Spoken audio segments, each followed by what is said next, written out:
is up everyone? Welcome back to our YouTube channel. So for today's video, I'm going to teach you how to book a doctor appointment in Germany. So first, you may want to head over to doctina.de, and from here you can start by choosing specialty or expertise of the doctor you're looking for.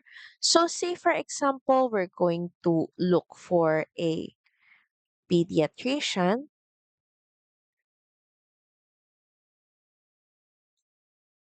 And next is all you have to do is select your location, of course.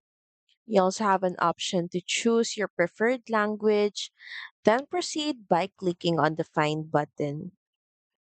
From here, you can toggle this option on to see doctors that are available for today. And from here, you will be able to see lists of doctors from your area.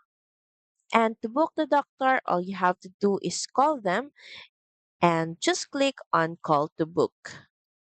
Their contact number will then revealed once you click the call to book button, and all you have to do is call this number for you to be able to book the specific doctor. So that's pretty much it. Thank you very much for watching this video. I hope that you find this video helpful. And if you do, please don't forget to like, share, and subscribe to the channel.